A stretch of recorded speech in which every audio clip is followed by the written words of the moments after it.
How could I possibly let him go? Especially when my stepsister had already stolen my boyfriend for the 11th time. So this time I deliberately found myself a fool. Someone simple, someone she wouldn't possibly want. Let's see her try and steal him. But I never anticipated that my fool boyfriend wouldn't stay a fool forever. In fact, he turned out to be devastatingly, dangerously clever. Let's break up. I think your sister and I are the ones truly meant to be. I read the text message sitting in the familiar coffee shop downstairs from my apartment. The afternoon sun streamed brightly through the window. The young waiter bringing my coffee trembled so violently the cup rattled precariously in its saucer. I recognized him. He'd been working part-time here for a while now. A handsome boy with clean-cut features, initially attracting shy glances and requests for his number from older women. But the interest always evaporated when they realized he was different, intellectually challenged. Watching the cup vibrate in his unsteady hand, a sense of foreboding washed over me. The next second his hand jerked. The cup overturned. Scalding brown liquid cascaded onto my favorite skirt. Hey, watch what you're. First, the breakup text, my boyfriend leaving me for my own stepsister. Again. Now drenched in hot coffee. A familiar surge of anger flared hot and sharp, rising in my chest. I shot to my feet, glaring daggers at the culprit. But then I registered. He was tall. Really tall. I had to crane my neck to look up at him. My imposing anger instantly deflated by half. And he just stood there looking. Utterly lost, his handsome brow furrowed. Eyes wide with clear, genuine remorse. The string of curses I was about to unleash died on my tongue. But even if I held back, someone else wouldn't. The coffee shop manager, a pragmatic woman in her 40s who had likely hired him out of pity, bustled over, her face tight with exasperation. Ethan. Not again. Spilling things on customers? What can you actually do right? She scolded sharply. This is a business, you know, not a charity. Under the barrage of her reprimands, the young man Ethan actually shuffled closer to me, looking utterly miserable. Maybe because I hadn't yelled at him. He perceived me as a safe harbor. I sighed. Meeting his wide, frightened eyes, something unexpectedly shifted inside me. Ma'am, I interrupted the manager's tirade. How much do you pay him per month to work here? The manager instantly switched gears, her frustrated frown morphing into a practiced, customer service smile. 800, she stated briskly. And that includes room and board. Honestly, a simple boy like him doesn't need much money anyway. 800 a month, practically exploiting him. I turned, looking at Ethan, who was staring blankly ahead, seemingly lost. How about 3,000 a month? I offered impulsively. Want to come work for me instead? Ethan's eyes widened slightly. The afternoon sunlight caught the light brown flecks in his irises, making them look soft, almost luminous. Hey, wait a minute. I already paid him for this month. The manager protested, stepping forward as if to block my t-shirt. I opened my wallet, pulling out all the cash I had, a total of $135. I pressed it into the manager's hand. Keep the change. The sight of the money worked instantly. The manager practically shoved Ethan towards me as if he were a hot potato she couldn't get rid of fast enough. And just like that, I bought myself a boyfriend. Yes, bringing Ethan back with me. That was the plan. Make him my boyfriend. His name, Ethan, probably wasn't even real, likely just something simple someone had given him because it was easy to write. Why buy a fool to be my boyfriend? Because no matter who I dated, the charming artist, the steady accountant, the adventurous musician, stepsister Chloe somehow always managed to steal them away. 11 times. I refused to believe she'd stoop low enough to steal someone like Ethan. I leaned against the grimy wall, waiting while Ethan gathered his meager belongings from the cramped basement room the cafe manager had provided. Damp, small, suffocating. How someone his height, well over 6 feet, managed to even exist in there was beyond me. He packed quickly. His possessions amounted to almost nothing, just a small cloth bundle. He emerged looking uncertain. All packed? Is that really everything? I asked gently. Mine just this, he mumbled, avoiding my eyes. It was the first time he'd spoken directly to me. His voice should have been deep, cool, but his hesitant delivery made it sound soft, almost vulnerable. He kept his gaze lowered, automatically falling into step behind me as we walked away. Like a large, abandoned dog, wary but hopeful. I brought Ethan back to my small apartment. The moment we stepped inside, I nudged him towards the bathroom. Go take a good shower, I instructed. Look at your hair. I reached out instinctively and ruffled it. It wasn't actually that greasy, thankfully. I envy people whose hair could go days without washing and still look decent. He just stood there looking lost and helpless. Those clear, wide eyes of his had a way of making me feel like I was always doing something wrong. I sighed again. Okay, look here. I beckoned him closer. See this knob? Turn it like this, water comes out. I demonstrated patiently. Left is hot, right is cold. Wait, do you know your left from your right? Finally, I managed to get him into the shower. Listening to the sound of running water, I collapsed onto the sofa, suddenly overwhelmed. What had I done? Maybe I hadn't bought a boyfriend. Maybe I just bought myself a whole lot of trouble. He showered quickly, suggesting he knew the basics, thankfully avoiding any major mishaps, except for flooding the entire bathroom floor, creating a veritable swamp. But when he opened the bathroom door, he was naked, utterly, completely naked. Honestly, the face was incredible. If it weren't for his cognitive impairment, girls would probably be lining up from my door all the way to my stepsister's doorstep. I allowed my gaze to travel jawline, collarbone, defined abs further down. Where are your clothes? Snapping back to reality, I grabbed the nearest cushion and slammed it over my face, my cheeks burning. His voice came, small and hesitant, from the doorway. Wet? Wet or not, put them back on. Now. Ethan seemed terrified of the hairdryer. As I tried to dry his hair, he kept flinching away, shaking his head vigorously, sending droplets of water flying everywhere, mostly onto me. I gave him a light smack on the back of the head. He immediately went still, lowering his eyes obediently. Running my fingers through his damp, dark hair, I noticed scars on the back of his neck, hidden beneath the hairline. One looked deep, significant. How had this poor fool gotten injured like that?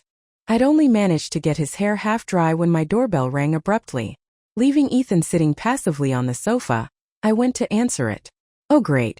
Speak of the devil. My dear stepsister Chloe, the serial boyfriend snatcher herself. Sister, you got dumped. Are you heartbroken? Oh my, who's this? Before I could even invite her in, which I wouldn't have, she had already slipped past me into the apartment, her eyes immediately locking onto Ethan sitting on the sofa, looking bewildered. The hairdryer was still buzzing forgotten in my hand. My new boyfriend, I stated flatly, my smile feeling tight and fake. I turned to switch off the noisy hairdryer. In that brief moment, Chloe had already sashayed over to the sofa, leaning down, getting unervingly close to Ethan's face. Perhaps startled by the sudden proximity of a stranger, Ethan flinched backwards sharply, pressing himself against the sofa cushions. His brow furrowed, his eyes wide with clear fear and confusion. Anyone could see his distress. Without thinking, I rushed forward, positioning myself protectively between him and Chloe. Chloe let out a low, knowing chuckle. Wow, sis, she drawled, her eyes sweeping contemptuously over Ethan. Your taste has really plummeted, hasn't it? She smirked. A handsome idiot? Is that your new type? For some reason, hearing her call him an idiot, hearing the dismissive not right in the head implication, it angered me more than her usual taunts. I gave her a firm shove towards the door. This has nothing to do with you, Chloe. My voice was cold. If you just came to gloat, you've seen what you needed to see. Goodbye. Chloe has always been the epitome of the manipulative white lotus, outwardly sweet, inwardly venomous. She just smiled that saccharine smile again. Oh, I didn't come just for that, she chirped brightly.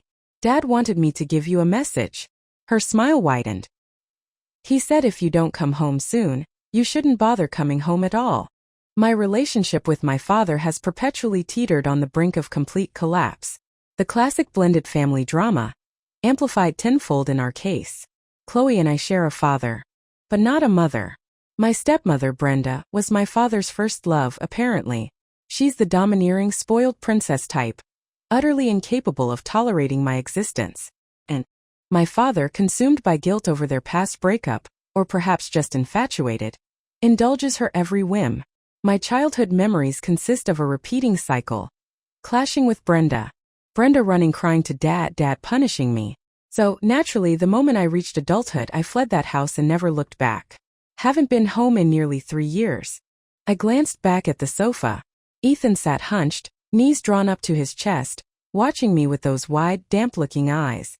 I sighed heavily. Why oh why did I advance him that $135 and bring him here? Financially, I was already drowning, barely able to keep my own head above water. Still, Ethan was, in his own way, surprisingly well behaved. While his cleaning skills were questionable, he diligently attempted household chores. When I was at work, he'd quietly watch cartoons on TV or spend hours drawing. His art was abstract. Definitely abstract. Once I asked him what masterpiece he was creating. He hesitantly pointed a slender, pale finger at the page, tracing two lopsided figures. Sister, he mumbled, pointing to one. Me, pointing to the other. He rarely remembered complex names, so he mostly just called me sister. Hearing his low, clear voice speak directly to me, right beside my ear, it was moments like those that reminded me he was a man who could easily encircle my waist with one arm, who could theoretically do things. Even if his expression remained guileless, his eyes perpetually clear and innocent, as if he were incapable of harboring a single harmful thought. That night, the biggest thunderstorm in months rolled through the city. Fierce winds howled, rattling the windows of my small, high-rise apartment like angry beasts. Normally, Ethan slept on the pull-out sofa bed in the living room, while I took the bedroom. A deafening crack of thunder shook the building. Immediately after, I heard a distinct crash from the living room. Leaping out of bed, I rushed out. The flower vase on the coffee table lay shattered on the floor. The sofa was empty. Ethan, I called out, fumbling for the light switch. Nothing happened. The power had been flickering intermittently for days. The storm must have finally knocked it out. My eyes adjusted slowly to the darkness, and I spotted him, a huddled shape cowering in the far corner of the room. Hey, I approached cautiously. It's okay. Just thunder. Nothing to be scared of. I reached out to pat his shoulder reassuringly, but stopped. He wasn't just scared. He was trembling violently, teeth clenched, clearly fighting against something more than just the storm. Another deafening thunderclap, followed by a brilliant flash of lightning that illuminated the room for a stark second. In that brief, intense light, I saw his eyes red-rimmed, wild. The next instant he launched himself at me, tackling me to the floor, his body heavy, pinning me beneath him. I had forgotten. Foolishly forgotten. Ethan was a man. A young man over 6 feet tall, with developing muscles and presumably the same primal urges as any other man his age. So when his mouth found mine, I couldn't tell if it was a kiss or a bite, fueled by passion or by pain. All I knew was the desperate need to escape, to reach the phone on the coffee table, to call for help. But then, I stopped struggling. Something in his desperation, his raw vulnerability, resonated with my own deep-seated loneliness. Maybe I thought, smoothing his trembling back. We weren't so different. Just two lost dogs caught in the storm. Instinctively, I wrapped my arms around him, holding him tight, whispering his name over and over. Ethan, Ethan. The shattered vase gleamed faintly on the floor. Outside, the rain gradually subsided.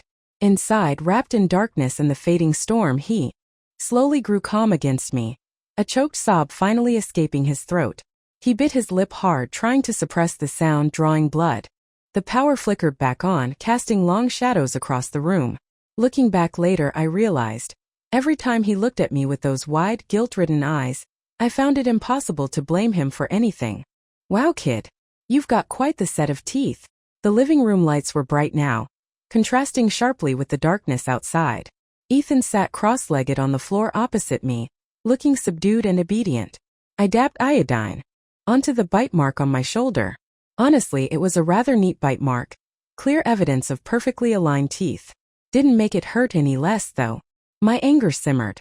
I reached out, cupping his chin, tilting his face up. He let me, his eyes wide with that familiar mixture of fear and confusion. His skin felt surprisingly soft. Gently pressed his jaw, forcing his mouth open slightly. He made a small sound of discomfort, tentatively touching my wrist, but not daring to push my hand away. I released him. So, I began, my voice deceptively calm. Why did the vase break? Same reason you spilled my coffee? Shaky hands. I tapped my chin thoughtfully. Funny, your hands don't seem shaky when you're drawing. He lowered his gaze, pressing his lips together. Then he shuffled slightly closer, looking up at me again. his eyes seeming to hold captured starlight, innocent, luminous. "Sister, pretty," he mumbled. "Nice try." Even compliments wouldn't get him off the hook that easily. Ethan was definitely still afraid of the dark. Or perhaps just being alone. After several nights of being woken by mysterious thumps and crashes from the living room, followed by finding him huddled miserably on the sofa, looking utterly forlorn, I finally relented. He started sleeping in my bed. Intellectually, he was like a young child, perhaps 4 or 5. He slept curled in a tight ball, often stealing the covers, his sleeping habits atrocious. For the first few nights, I'd wake up tangled in his long limbs, feeling like I was being strangled by a surprisingly strong octopus, and would have to physically shove him off me. Eventually, though, I got used to it. Waking up to the soft sound of his breathing beside me, carefully extricating myself from his embrace, it became routine. Habit truly is a terrifyingly adaptable thing. Before Ethan, my life felt like a chaotic mess, perpetually teetering on the edge of disaster. After he arrived, something shifted. I found myself looking forward to things, bringing home his favorite fruit tarts after work, wondering while passing the art supply store if he needed new colored pencils. During that period, I found myself genuinely happy more often than not. When I playfully smeared cream on his nose and he just stared back, utterly bewildered, I'd burst out laughing with a lightness I hadn't felt in years. But life, especially mine, rarely stays smooth for long. Unbeknownst to me, rumors had started circulating at work. Whispers that I was the illegitimate child of a mistress. It began subtly, hushed conversations. That ceased when I approached. Then it became more overt, pointed stares in the cafeteria. Colleagues openly gossiping within earshot. I knew instantly who was responsible: Brenda. My dear stepmother. This wasn't her first attempt at character assassination. Back in high school, right before my college entrance exams, she'd staged a public protest outside the school gates, waving banners, screaming that I was a homewrecker's spawn. The irony was staggering. She was the mistress who had broken up my parents' marriage, marrying my father before my mother's mourning period was even over. Yet she projected her own sins onto me. I had tried defending myself back then, asserting the truth. But when she and my father appeared together, radiating smug coupledom, my words became meaningless lies in the eyes of others, earning me only contemptuous glares. That afternoon, my manager summoned me to her office. She was a formidable woman in her late 40s, strict but fair, the one who had initially recognized my potential and promoted me. The office air conditioning hummed loudly. I closed the glass door behind me. Meeting her gaze, I saw a flicker of something: regret? Pity? Behind her usual stern expression. "Have a seat, Annie," she said quietly. "Look effective this afternoon. You should pack your things. Finance will process your final payment." I knew it was coming logically, but the abruptness still stunned me. I opened my mouth, wanting to ask why. I hadn't done anything wrong. I worked hard consistently, exceeded expectations. Just because of baseless, malicious rumors? Was all my effort, my dedication, meaningless? I had tried explaining, refuting the gossip. My hands trembled. Taking a deep breath, swallowing my pride, I looked her directly in the eye. "Can you please tell me why?" She tapped her pen lightly on the desk. "Your performance," she stated flatly, avoiding my gaze, "has been deemed inadequate. That's all." Inadequate? Inadequate performance got me promoted to team leader within 6 months? Inadequate performance resulted in almost all my proposals being approved? Inadequate performance earned me the largest year-end bonus in the department? If that were the real reason, fine. I could accept it. But we both knew it wasn't. Leaving her office, perhaps fueled by frustration, I yanked the door open harder than intended. A small decorative charm hanging on the handle swung, wildly, clattering against the glass. Behind me, I heard the manager sigh softly. "Annie," she murmured almost under her breath. "Your father. He must be a very powerful man, mustn't he?" I froze. My breath hitched. So that was it. Brenda spread the poison, and my own father applied the pressure. Again. On the bus ride home, I leaned my head against the cool glass window, staring blankly at the passing cityscape. Dark clouds gathered overhead. Rain was coming. The wind, gusting through the open window, felt cold, desolate. People hurried along the sidewalks, heads down. The bus stopped. A father lifted his small daughter up the steps. "Daddy, when can I eat the cake?" the little girl asked brightly, tugging at his sleeve. He chuckled, bending down to tweak her nose affectionately. Let's sneak a little bite now, okay? Don't tell mommy, little piggy. Watching them, a familiar ache throbbed behind my eyes. After Brenda arrived, birthdays ceased to exist for me. No celebrations, no cakes. My father never acknowledged the day again. Dragging my weary body home, my mind raced, trying to formulate a plan. No job meant no income. Our already precarious finances were now critical. I could barely support myself, let alone Ethan. So, opening the apartment door to find the living room utterly destroyed. It felt like the final cruel blow. Life kicking me when I was already down. Shattered glass crunched underfoot. Potting soil spilled from an overturned plant. Flour dust at every surface, thick and white like fallen snow. What on earth had happened? My eyes scanned the wreckage frantically, searching for him. But the figure I desperately sought was nowhere to be found. Ethan. He was gone. My mind went blank, replaced by a surging, suffocating panic. I ran through the small apartment, searching every room, every possible hiding place. A grown man over 6 feet tall. Where could he possibly hide? I even threw open the kitchen pantry, heart pounding. Nothing. Then my gaze fell on his sketchbook, lying discarded amidst the debris. A page was open. On it, a crudely drawn picture of a cake? Lopsided maybe, but definitely a cake. The flour, the messy kitchen. Suddenly, I remembered our conversation the night before. He'd been restless, unable to sleep, curled up beside me. He'd asked me, his voice soft, curious. Birthday. What is? I explained it was a person's most important day, celebrated with cake. Can I make birthday for sister? He'd asked, his voice low, hopeful. Making a cake. I looked again at the drawing. His art always required interpretation. Maybe it wasn't just a cake. Maybe it was a stick figure holding a cake? This fool. He wouldn't have. He wouldn't have made a cake and then gone out looking for me, would he? A sudden violent clap of thunder shook the building. Outside, the heavens opened, unleashing a torrential downpour against the windows. I stood frozen for a second, the implications crashing down. Then, grabbing my keys and an umbrella, I bolted out the door. He was terrified of thunder. If he couldn't find me, where would he go? The rain plastered my hair to my face, soaked through my thin jacket within minutes. Running was difficult on the slick pavement, the downpour blurring my vision. Forget the umbrella. I pulled up my hood and ran faster, shouting his name into the wind. Cars swished past, spraying dirty water onto my legs. I shivered, teeth chattering, but kept going. I checked the nearby convenience store, the elementary school playground, the art supply shop. No sign of him. Finally, desperate, I ran towards the small park where I sometimes took him, hoping against hope he might have sought shelter there, maybe huddled on the lonely swing set we favored. Nothing. Just empty swings swaying eerily in the wind and rain. I leaned against a tree, gasping for breath, water dripping from my chin. Well, looky what we have here. Lose something, Miss Lynn. A leering voice sounded behind me, accompanied by a low whistle. I spun around.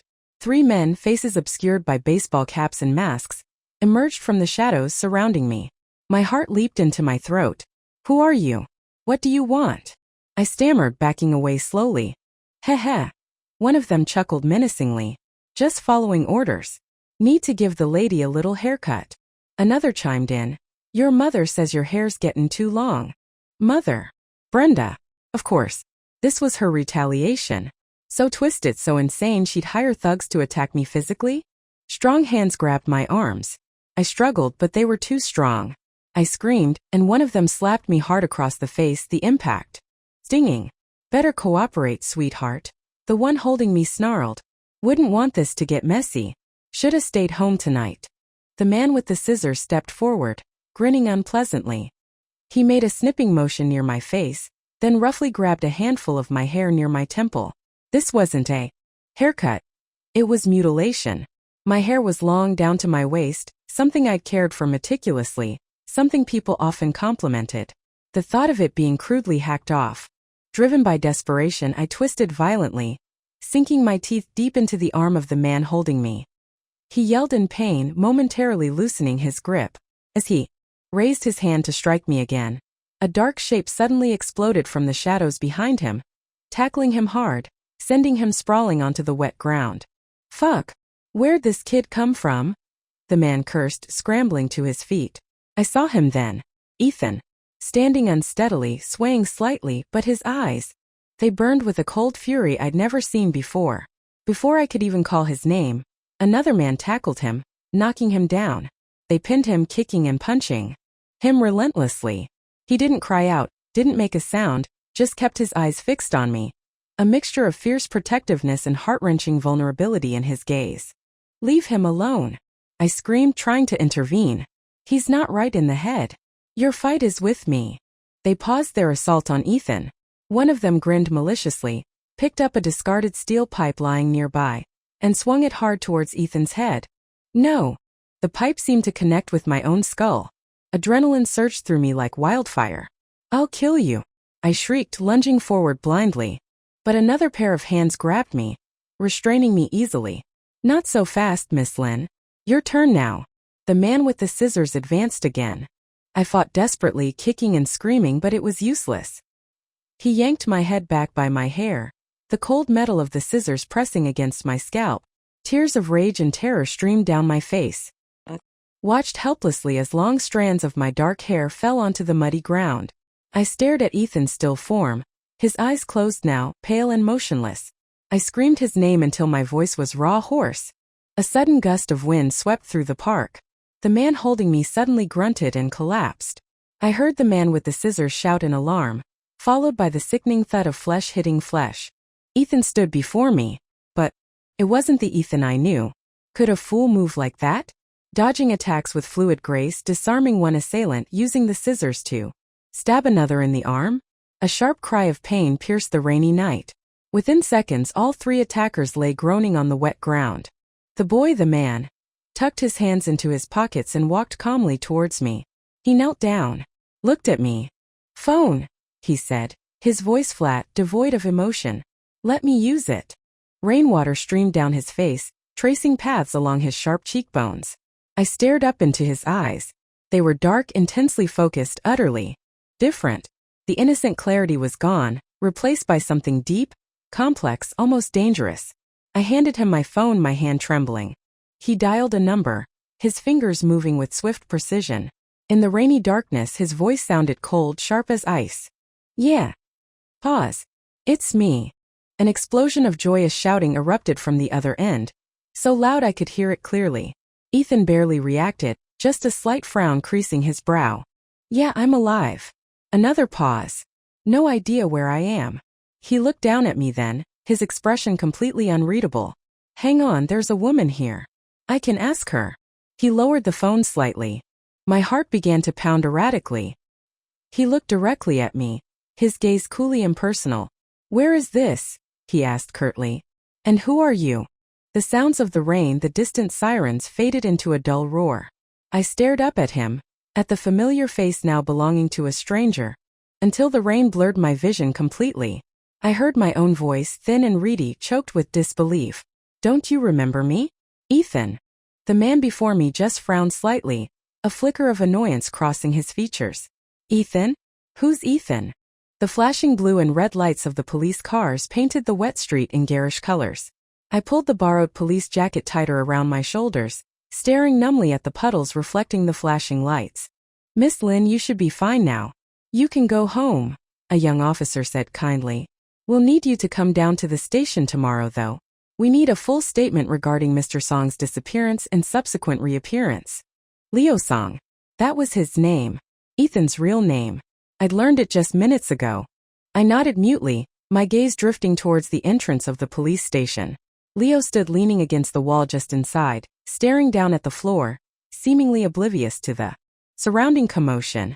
A drunk woman had apparently tried to proposition him earlier, drawn by his striking looks. He had nearly broken her arm before the officers intervened.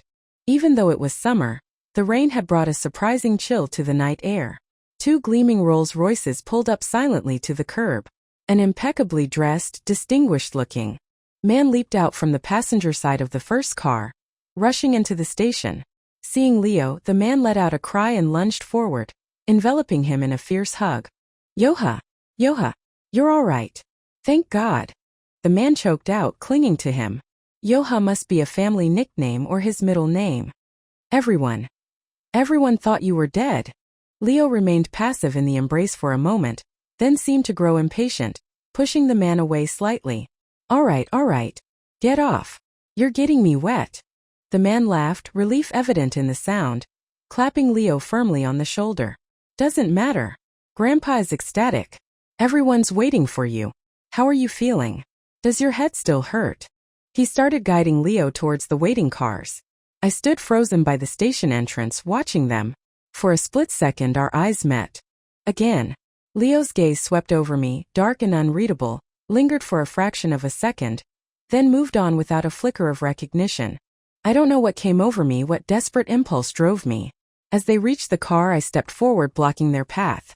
Ethan, I pleaded, looking up at him. Do you really not remember anything? Every head turned towards me. Leo's expression remained utterly blank, chillingly indifferent. No, he stated flatly, the single word dismissing me completely. My heart plummeted. But you lived with me. Excuse me, miss. The older man beside Leo interjected smoothly, his tone polite but firm, effectively cutting me off.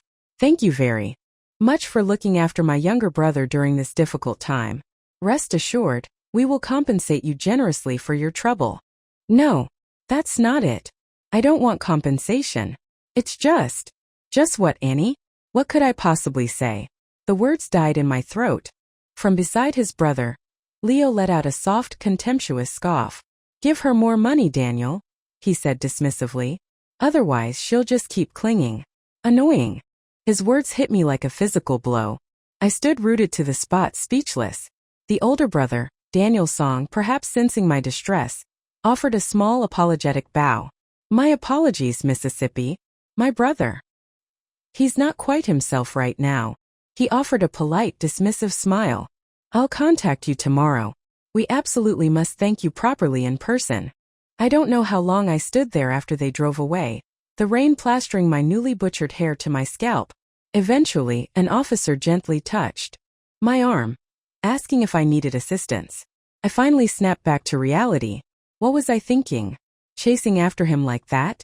The way Leo had looked at me. It was the same cold, dismissive glance he'd given the drunk woman earlier. Nothing more. Back in my apartment, the wreckage remained untouched. I stared at it numbly. My frantic search for Ethan earlier, rushing out, grabbing the umbrella. I'd knocked over the shoe rack near the door in my haste. I dropped my bag on the floor and walked slowly through the rooms. The new set of colored pencils I'd bought for him lay unopened on the table. The clothes I'd ordered online for him were likely still in transit. Beside the sofa, amidst the flower dust, lay his sketchbook. I picked it up, flipping through the pages of his simple, childlike drawings. On the very last page, one word was scrawled in his hesitant, uneven handwriting. Like. The next day at the police station, giving my official statement, I inevitably encountered Leo again. He wore a black button-down shirt today, looking sharp and impossibly distant, emanating a do-not-approach aura. A clean white bandage was wrapped around his forehead, a souvenir from the steel pipe attack. The police questioning was straightforward. I recounted truthfully how Ethan had come into my life, how I'd taken him in.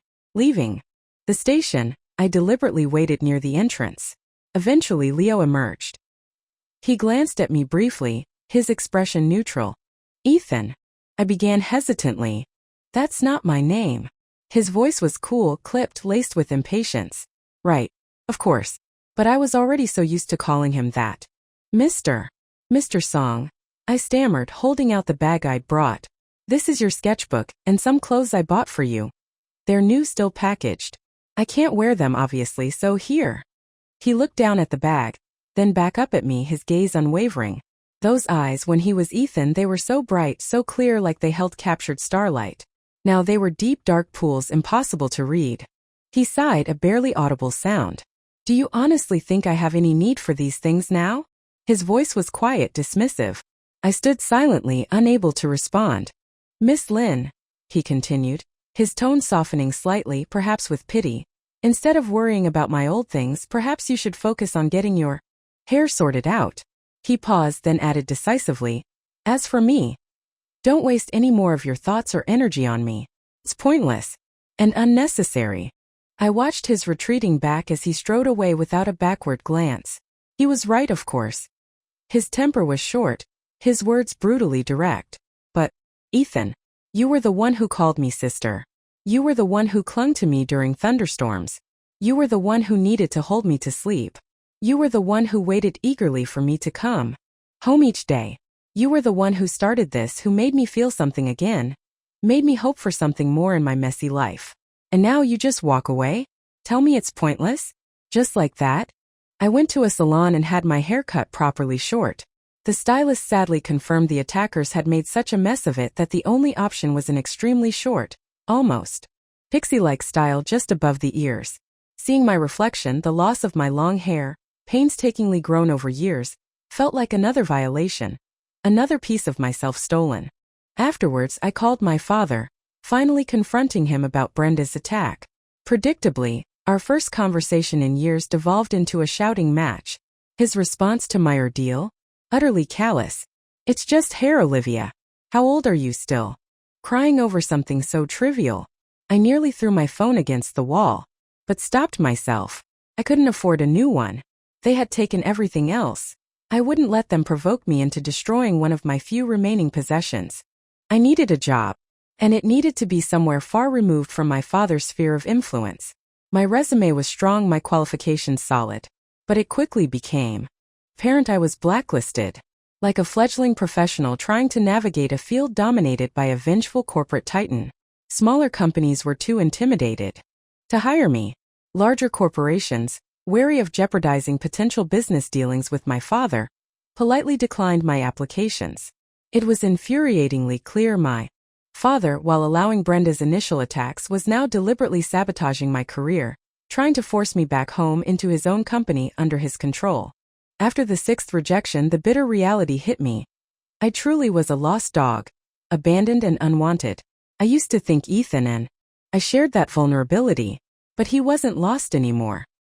He had found his way back to his world, leaving me utterly alone again. Sitting in the waiting area, I smoothed down my newly purchased interview suit, adjusting the knot of my tie. This felt like my last chance. A former university classmate now working here had pulled some strings to get me this interview. The company was huge, a major multinational corporation, Tangchuan Group. Far too large for even my father's influence to reach its subsidiaries. The downside? Getting hired here was notoriously difficult. I had somehow managed to pass the first 2 rounds of interviews. The initial interviewer seemed impressed with my skills and experience. Now the final round. Hearing my name called, I took a deep breath, stood up, smoothed my skirt one last time, and fixed what I hoped was a confident, professional smile onto my face. I pushed open the heavy office door and froze. 5 interviewers sat behind the long table. I recognized 2 from the previous rounds. 2 others were older, senior-looking executives. And in the corner chair, arms crossed, radiating an aura of bored impatience, was Leo Song. Seeing me, his eyebrow arched slightly, a flicker of annoyance crossing his face. Ethan. My mind blanked for a sheer second. Then, forcing myself back into professional mode, I plastered the smile back on, walked to the designated chair, and sat down, trying desperately to project competence I suddenly didn't feel. The interview proceeded. Mostly, the 2 senior executives asked the questions, but my brain felt split. While formulating coherent answers about market strategies and 5-year plans, a frantic part of me was obsessively tracking Leo in the corner. He remained silent throughout, arms crossed, occasionally glancing at his watch. Finally, the interview concluded. The lead interviewer stood up, offering me a handshake and a polite smile. Just as he did, Leo pushed his chair back abruptly, stood up, and walked out through a side door without a word or a backward glance. $2 million appeared in my bank account the next day. Enough to cover the damages to my apartment 100 times over. Leo's brother, Daniel Song, paid me a personal visit, bringing expensive gifts, expressing profound gratitude. His manners impeccable, treating me with utmost respect. I had vaguely suspected Ethan's family was wealthy, but I hadn't grasped the scale. Daniel Song was the CEO of Tangchuan Group, a name synonymous with corporate power. A man I'd only ever seen on financial news channels was now personally thanking me. My job offer arrived the following day via email. Accepted. No further HR screening required. The new company building was even larger, more imposing than my previous workplace. After my first day heading back from the cafeteria, I got slightly lost in the maze of identical corridors. Stepping into what I thought was a public elevator, I nearly collided with someone exiting. Leo. I hadn't seen him in a formal suit before. When he was Ethan, I'd bought him casual clothes, hoodies, jeans. Seeing him now impeccably dressed, sharp lines, expensive fabric, the transformation was jarring. His features, always striking, seemed even more intense, almost severe in this corporate context. He exuded an intimidating aura of command. I quickly stepped back, bumping against the elevator wall. His gaze, however, remained fixed on me. Just as I was about to stammer an apology, his cool, detached voice cut through the silence. Planning on accompanying me to my office? Confused, I glanced around. Then I saw the control panel.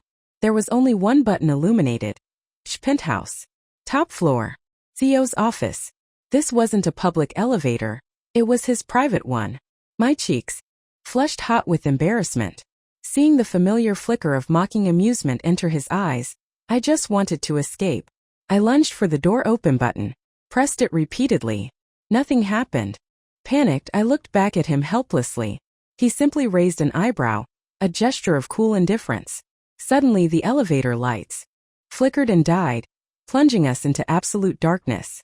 A sickening lurch, a feeling of weightlessness, then a jarring impact threw me off balance, slamming me hard against the handrail. Pain shot up my arm. The elevator shuddered, then began to descend rapidly. Blind panic seized me. Just as I braced for another impact, Leo lunged past me in the dark, slamming the red emergency stop button. With a final violent shudder, the elevator jerked to a halt, plunging us into profound silence, broken only by my ragged breathing. I tried to stand, pain radiating from my arm, but my ankle twisted awkwardly, sending another wave of agony through me. What kind of trick is this? His voice, cold and laced with suspicion, echoed in the darkness. What? My own voice trembled. This elevator has never malfunctioned before. Funny how it breaks down the moment you step inside. He thought I had orchestrated this? Sabotaged his private elevator? I didn't. I protested, indignant. But my denial was met only with heavy silence. Ethan, Why did I still feel this desperate need to explain myself to him, to make him believe me? Maybe deep down I was still clinging, still hoping. Ignoring me completely, I heard the faint sounds of him using the elevator's emergency phone. His voice curt and demanding as he spoke to the maintenance crew. Unable to stand, I sank down onto the floor, leaning against the cool metal wall, hugging my knees to my chest. And inexplicably, tears began to well up, hot and stinging. The old Ethan, the sweet, simple Ethan, he wouldn't have treated me like this. Couldn't you find a job at any other company? His voice suddenly sounded closer, directly above me. Why insist on working for my family's company? Because of my father, I mumbled, the confession escaping before I could stop it. Normally, I wouldn't reveal such private struggles. No one else would hire me. Why? His voice was dangerously quiet now. Did your father contact my brother, telling him you were a mistress's child, urging him not to hire you? He repeated the vicious slander, calmly, deliberately, his words like ice shards piercing my heart. A mistress's child? What kind of father says that about his own daughter? No. Perhaps, in his twisted reality, my mother was the other woman. Even though she married him first. Even though she never even knew his precious first love, Brenda, existed back then. Crying again? His voice held a note of impatience. The elevator lights flickered back on, weak at first, then strengthening. I looked up, my face tear-streaked, meeting his cool, appraising gaze. He looked utterly detached, as if observing a mildly interesting specimen. Right. Why should he care about my family drama? Ethan, maybe, just maybe, for a fleeting moment back then I thought I might have actually liked you. Hoped even that you might be my escape, my salvation from this miserable life. I wiped furiously at my tears with the back of my hand. Then, fueled by a sudden surge of anger, humiliation, and despair, I reacted purely on instinct. Slapped him. Hard. Crossed the face. The sound echoed sharply in the confined space. My palm stung. He looked utterly stunned, clearly not expecting it. And at that precise moment, the elevator doors slid open smoothly, revealing the anxious faces of 4 or 5 maintenance workers and security guards staring in at us. Silence. My escape was less dignified retreat and more panicked flight. I scrambled out of the elevator, practically tripping over my injured ankle, convinced Leo was about to retaliate. The crowd outside parted, staring curiously. No one tried to stop me. Leo, perhaps still stunned, remained in the elevator. I hobbled blindly down the corridor, disoriented, having no idea where I was in the massive building. The ankle throbbed violently. Suddenly, I heard my name being called from behind. Leo. He was coming after me. To get revenge for the slap? Panic spurred me onward. I pushed through the morning crowds of employees trying to lose him. But he was relentless, easily navigating the building he owned. Finally, knowing the layout far better than I did, he cornered me, trapping me in a small, empty meeting room. He wasn't even out of breath. As he advanced slowly towards me, I backed away instinctively until my back hit the wall. I squeezed my eyes shut, bracing for impact. Instead, the world tilted again. He swept me up into his arms. His breath, warm and familiar, stirred the hair near my ear. His voice, low and husky now, held a trace of bewildered tenderness. "Sister," he murmured. Then, correcting himself, his voice dropping even lower, laced with something complex, something possessive. "Annie." I never imagined Leo's memory would return courtesy of a slap across the face. I struggled in his arms, kicking weakly, but he held me fast, eventually lowering me gently onto the large conference table, effectively pinning me there. He leaned close, biting my earlobe playfully. "Sorry," he whispered, his voice laced with amusement. "I was wrong. I won't do it again." Pure, unadulterated mimicry of how I used to apologize to him. "Let me go," I demanded, pushing against his chest. He just chuckled, his hand slowly sliding down to my waist. "Ethan," I yelped, trying to bat his hand away as his fingers brushed against my injured ankle. "What is wrong with you?" Okay, I'm Ethan," he conceded easily, his eyes twinkling. "If you like calling me Ethan, I'll be Ethan forever, just for you." He gently massaged my swollen ankle. I stared down at the top of his dark head, utterly bewildered. "You?" I stammered. "You remember? How much? Why now?" Words failed me. "That slap," he explained, looking up, his expression serious now. It felt familiar, like it had happened before. Suddenly things started clicking back into place. He knew what I was really asking. "Were you always hitting me back then?" he teased, a mischievous glint returning to his eyes. "Of course not," I snapped, glaring at him. Then my gaze caught his, those eyes now sparkling with recognition, with himself. I remembered the thunderstorm, the fear, the kiss. My own impulsive slap then too. And maybe that time I hit him for refusing to eat green peppers. But I hadn't hit him hard. His expression softened. "God, I was such an idiot," he murmured, leaning his forehead against my shoulder. "How could I have forgotten? You." He sounded genuinely distraught. "Annie," he whispered, his voice thick with emotion. "I have so much I need to tell you." He trailed off, his body suddenly tensing. He buried his face against my shoulder, a low groan escaping him. I realized then he was shaking, his whole body trembling. He was burning up. Whatever relief the returned memories brought, the process was clearly agonizing. He had been hiding this pain behind a facade of cool indifference ever since the elevator. "Ethan," I whispered, tentatively touching his shoulder. "Ethan, are you all right?" He trembled harder at my touch but still tried to speak. "Annie, I'm sorry. That night, I didn't protect you. The night in the park." He remembered. He felt guilty, Mingming clearly / obviously. In that dark, rainy park, the boy had thrown himself recklessly in front of me. His condition deteriorated rapidly after the memories returned. He collapsed against me, unconscious. We rushed him back to the hospital. He remained in a coma for several days. During that time, I submitted my resignation. "You only started working here a few days ago," Daniel Song remarked, peering at me over his gold-rimmed glasses when I delivered my resignation letter to his office. "Yes," I replied quietly, "but I don't think it's appropriate for me to be near your brother anymore." Whether Leo remembered fully or not, the chasm between our worlds remained. I couldn't keep letting him drag me back into his orbit, only to be inevitably discarded again. Like a broken toy. Besides, a person needs to face reality. I was a lost dog. Effectively orphaned, penniless. What right did I have to be with someone like him? I found a job working the night shift as a cashier at a 24-hour convenience store. Yes, my career prospects had plummeted to basic manual labor, the only work seemingly immune to my father's interference. The $2 million Daniel song had transferred remained untouched in my account. Spending it felt wrong somehow. The night shift was quiet. Few customers came in after midnight. Sometimes, overcome by exhaustion, I'd doze off behind the counter, the fluorescent lights buzzing overhead. The city outside was hushed, only the lonely glow of streetlights cutting through the darkness.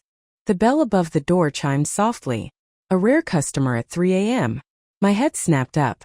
Standing before the counter, silhouetted against the streetlight glow, dressed in a long black trench coat, was Leo, just watching me silently.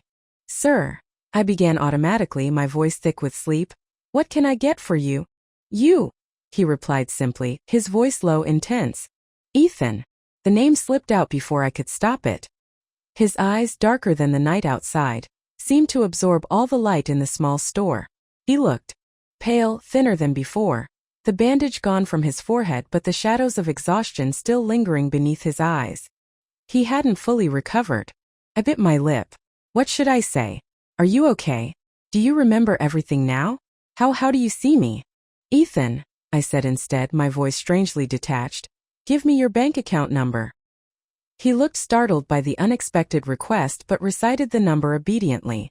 I quickly typed it into my phone's banking app. "That $2 million. I explained stiffly, initiating the transfer. "Your brother gave it to me. I can't accept it. Here it's back. From now on we have no connection." $2 million is a connection," he interrupted quietly. Suddenly my phone started buzzing relentlessly. Notification after notification. He was transferring money to me. 2 million. Then another 2 million. And another. "What about these?" he asked softly, watching my face as the alerts piled up. "Is this enough connection? Do you need more?" His voice grew tighter, edged with a desperate, almost frantic energy. "How much connection?" The transfers continued until a notification popped up. Daily transfer limit reached. His eyes were tinged with red now, looking almost wild. He leaned closer across the counter, his voice dropping to a raw whisper, each word heavy with unspoken pain. "Is it enough to buy you?" Ethan, he always had this heartbreaking ability to make you feel his pain, to make you want to soothe him, even when you knew you shouldn't. Even now, what right did I have to pity him? "I don't want your money," I finally burst out, the only defense I had left. But he just looked at me, his gaze searching. "Then what do you want, Annie?" he asked softly. "Whatever you want. I'll give it to you." "Okay."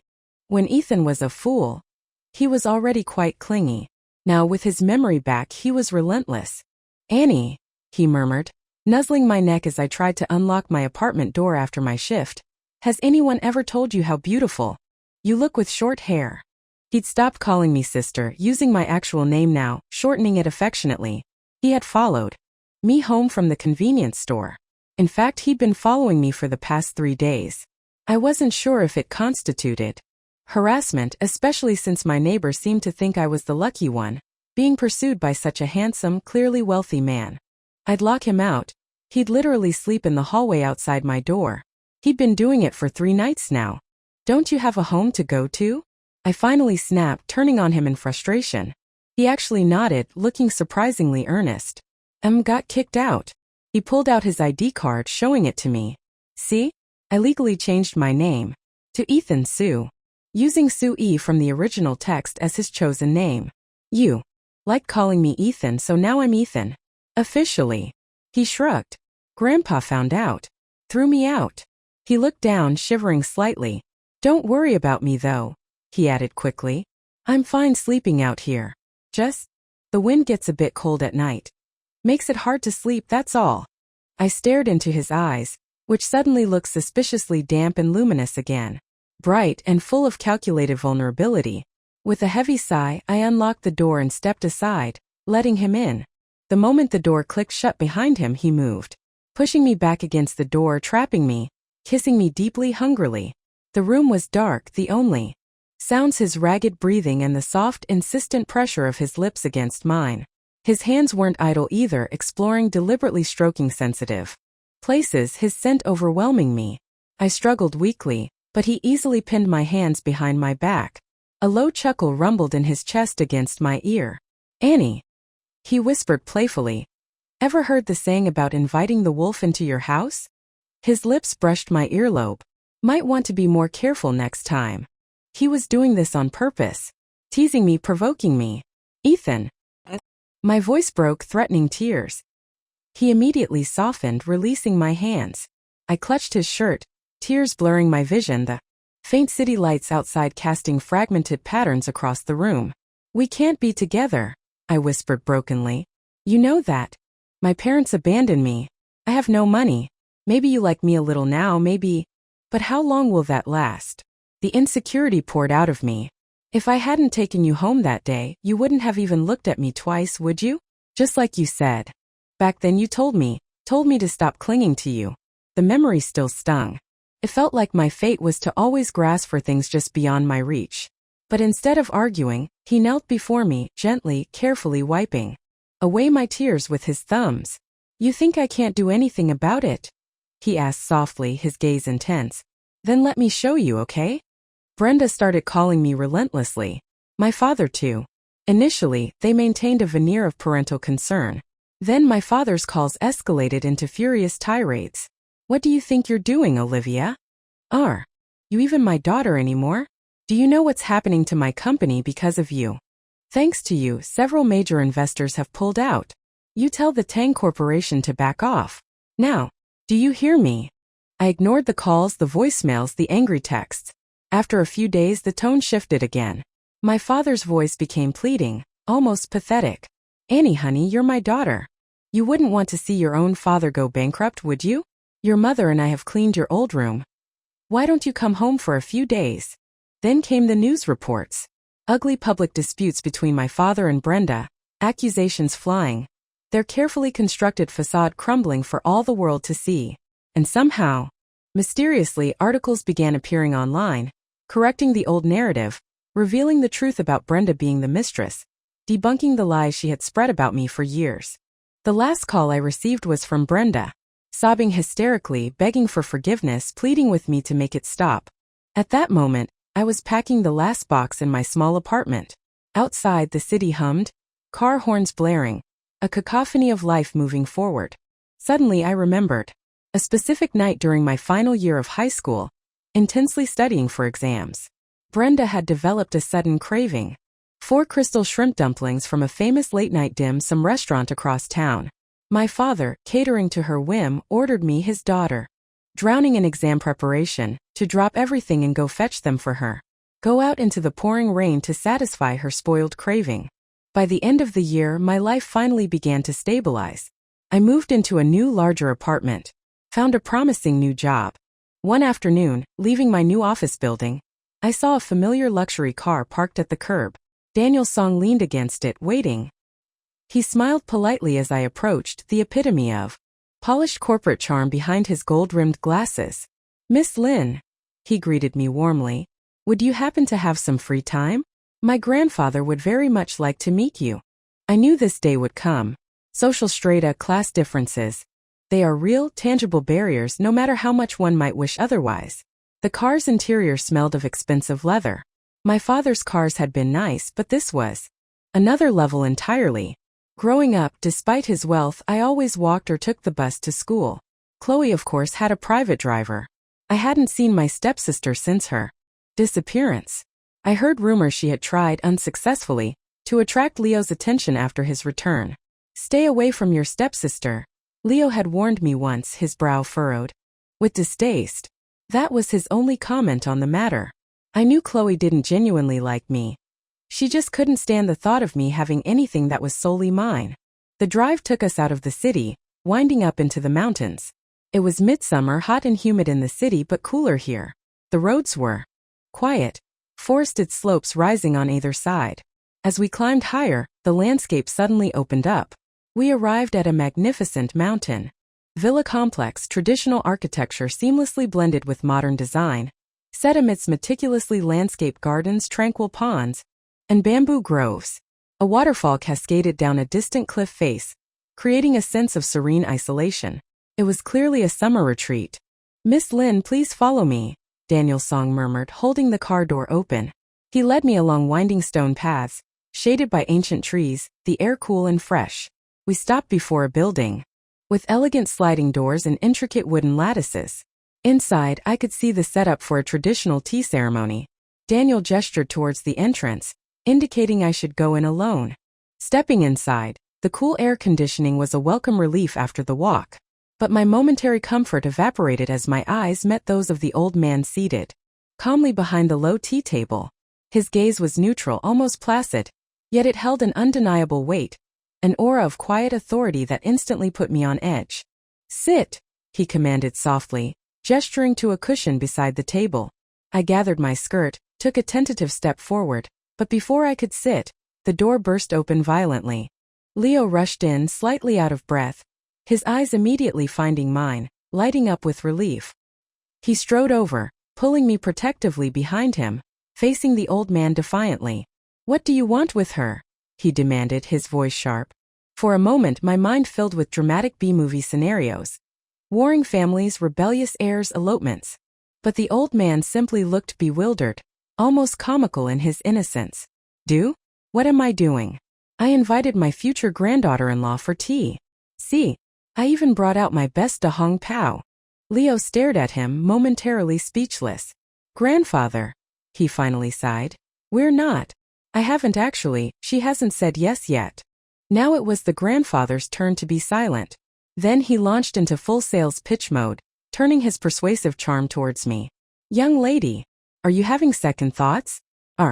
Yoha here is a wonderful boy. Always got top marks in school. And handsome, you can see that for yourself. Most importantly," he lowered his voice conspiratorially, "our family. Well, let's just say money is not an issue. Not that you young people care about money these days, I know, but as the saying goes, you can't live without it." "Grandfather," Leo interrupted, rolling his eyes. "Maybe worry about yourself first? Daniel told me you hired that entire opera troupe again." He took my hand firmly. "Go watch your opera. Leave my girlfriend alone." Before I could even ask when exactly I had become his girlfriend, he was pulling me out of the tea house, leading me through the serene gardens past reflecting pools and ancient-looking stone lanterns. We stopped before another beautiful building, traditional on the outside, but inside, ultramodern, sleek, minimalist design. "My rooms," he explained, pulling me inside. "We come here every summer to escape the heat." He sat down on the edge of the large bed, looking up at me. After a moment, he gently pulled me down beside him, resting his head against my stomach, his arms wrapping around my waist. His voice, muffled against my clothes, sounded strangely vulnerable. The air conditioning hummed softly. His touch felt warm, unsettlingly familiar. "Annie," he began quietly, "when I was about 17 on my way home one night, some men grabbed me." His voice was low, distant, as if recounting someone else's story. It was the owner of a company our family had acquired, one that went bankrupt. His daughter. She couldn't handle the loss of their lifestyle. She killed herself. He blamed us, went crazy, wanted revenge. He kidnapped me. He paused, taking a deep breath. He drugged me. I was barely conscious for a long time. When I finally came to, I was somewhere foreign. Based on fragmented memories later, the relentless sun, the parasites in the water. I think it was somewhere like Myanmar, maybe northern Thailand. His voice grew flat, emotionless. My head was clearer then. They treated us like animals. Forced labor, beatings. Filth. He shuddered slightly. I kept trying to find a way to contact my family. "You know me?" He looked up briefly, a flicker of the old fire in his eyes. "I don't give up easily. I managed to organize some of the other captives. We planned an uprising. Honestly," he gave a short, bitter laugh, "it was the first time I'd ever held a real gun. The first time I saw someone die right in front of me. But," his voice dropped again, "I was betrayed. Someone informed on us. Their leader captured me, tortured me." He fell silent for a long moment. "They thought I was dead. Dumped my body near a river. But I wasn't dead. Just broken. My head wasn't right anymore. I only have flashes of that time, being called a fool, kicked, beaten. I don't know how I survived, how I eventually ended up back in this country. More beatings, chased out of shelters, living on the streets. Most of that period is still a blank. Too painful, I guess." He shifted, tightening his grip around my waist. Until. His voice grew thick with emotion. Until someone found me. He paused, fighting for control. She smiled at me, took me home, fed me, bought me new clothes. His voice cracked slightly. She gave me a sketchbook, pencils. So I drew her. When she went to work, I draw her from memory just to feel close to her. Do you know how much I liked her, Annie? Waiting for her to come home was the only thing that mattered. But I was an idiot, he whispered brokenly. I messed everything up. Made her angry. Ruined her apartment. His voice was choked now. I couldn't even protect her. And then I forgot her. The air conditioning hummed on. Sunlight streamed through a gap in the curtains, illuminating dust motes dancing in the air. He held me tighter, burying his face against me. How could I possibly let her go? He murmured, his voice thick with tears now. You don't understand how much I like her. What she means to me. He sounded utterly lost. I'm a mess, Annie. I won't let go. I'll just keep chasing her. Even if she rejects me 100 times. When we're old and gray, I'll steal her wheelchair. His voice held a hint of dark, desperate humor. So she has to sit in my lap. The wind sighed through the trees outside, rattling the antique wind chimes hanging on the veranda. He clung to me, trembling slightly. If I even shifted, tried to pull away, his grip tightened possessively. Slowly, tentatively, I raised my hand, resting it gently on his head, stroking his soft, dark hair. He froze for a second, then seemed to melt against me, the shadows in the room deepening as the afternoon sun shifted. Okay, I whispered softly against his hair. When we're old and gray. I paused, taking a breath, making a promise. Walk with me then, Ethan.